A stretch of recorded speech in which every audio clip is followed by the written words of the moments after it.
My name is Kate Wilder. I've got a master's in criminal psychology. I'm an investigative journalist and hope to make a difference. Hey, we're here with Jessie Buckley to talk about Supermassive's brand new game in the Dark Pictures anthology, The Devil in Me. So let's start at the beginning. Tell us a bit about the character that you play. I play a character called Kate Wilder, who is a presenter who's part of this documentary team who are doing a show about the serial killer H.H. Holmes. America's first serial killer confessed to 27 murders. The number grew significantly.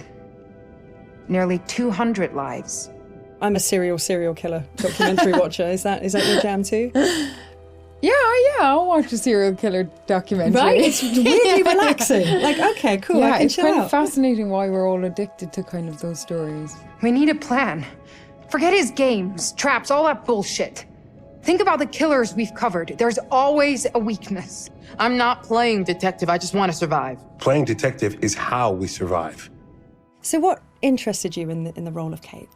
Well, to be honest, I've never played a video game in my life, and I had no idea what the hell the world was. Oh, wow. Okay. So that was firstly why I kind of was like, oh yeah, that sounds new and fun. And yeah, and then I read the script and talked to Alita, who's our director, and it seemed like a really lovely thing to be part of and something new and fun. And I can't believe how they create this world. And action.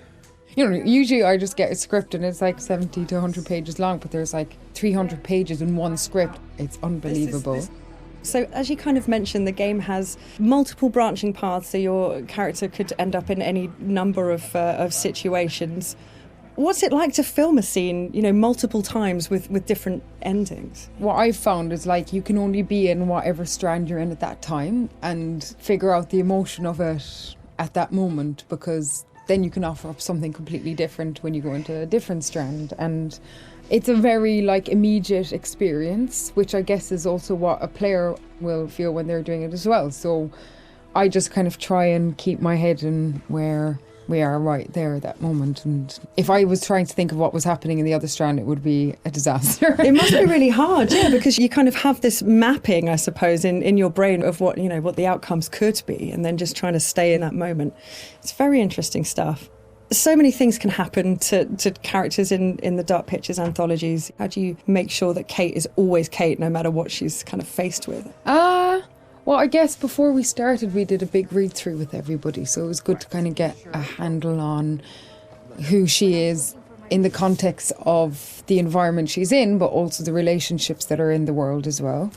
It just kind of reveals itself from the script, and I just kind of let her run free and see what That's so cool, happens to her. Yeah, I don't think anybody has continuity in themselves. I don't anyway. It must be very difficult. Yeah, really difficult. And that's it. I guess it's quite good fun to then go, okay, let's go with this and see where we end up. Well, I think also Kate lives on the knife edge of she has a genuine obsession and curiosity about serial killers. So there's part of her that's kind of running towards it and part of her that's running away from it, and all of them have come to be curious about H.H. Holmes. But also with that, you're kind of living a real life horror as you're going into this world.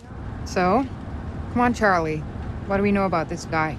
And everybody's fantastic, and they're all such distinctive people, And they all somehow genuinely feel like a crew, Nice, yeah. You kind of have the kind of riffs. Charlie is thinking. She looks a lot like a temper tantrum. And the new fledgling loves, and then the kind of creeping horror of your life. What are you doing with your life? Sounds very familiar. Yeah, I think I've been there at 3 a.m. What is all of this? Okay, so let's talk about the setting that Kate finds herself in. I've heard something about murder castles, and I'd like to know more. So the production company that Kate works for, Lonnet Entertainment, they get a mysterious call from a stranger who says that he's basically made a replica of H.H. Holmes' murder castle. Wicked. And invites them to come and document it because he knows that they're interested in serial killers.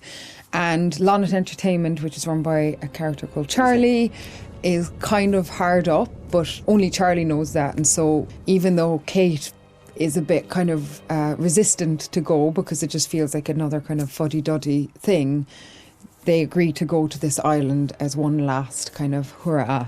It sounds like absolutely nothing awful is going to happen. It sounds like a perfect setup. I'm going to have a cup of tea. Delightful. Yeah, lovely island. Very nice. Look! Years are the wine that fill the cup of time. So in the game, you've got quite a limited inventory. Which items would you take into the house if you could take anything?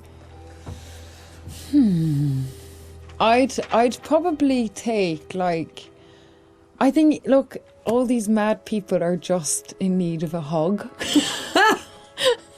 So I'd probably take a bottle of wine and just be like, mate, let's just sit down, have a glass of wine, talk about what's going on here. Get Charlie's fags. Come here. Have Let's a just fag. calm Let's down. just calm down. That's my weapon of choice. I'd kill him with kindness. Well, you could at least start with the wine, and if that doesn't work, you've got the bottle. So, I mean, it's perfect. You're done. You're done. And if not, I could just drink it myself and have a lovely time. Some kind of belt with 3 or 4 of them attached. Off you go. It's all going to be fine. And if it's not fine, you're not going to know about it. Yeah. Done. Perfect. Good choice. Think it's okay if we pour some wine?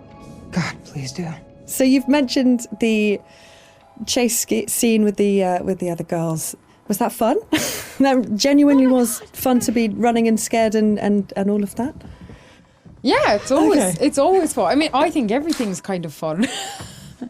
So thank God it's not something that happens regularly in your real life. So when you get to be part of something where it's super heightened and surprising and otherworldly things can happen, and you've got these 2 excellent kind of birds beside you who are like fighting off the demons, and you're genuinely scared and you're kind of doing it together, it's it's brilliant fun. Move your ass! Go! I've been around mocap. I've seen mocap. It fascinates me. What was that like? And more so, what's it going to be like to see your face in a video game? To wear a mocap is like, I mean, you just feel like you've got a huge nose because you've got this cycling helmet on, but then it has a huge beak at the end where there's a camera. And sometimes when they're putting it on, you can see the other actors already kind of lined up, and it's very close. It's very scary.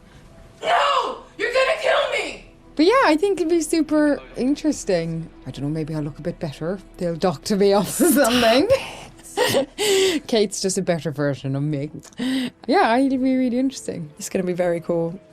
As far as, let's say, traditional acting versus video game acting, what were the differences? Was there a huge kind of difference between the two?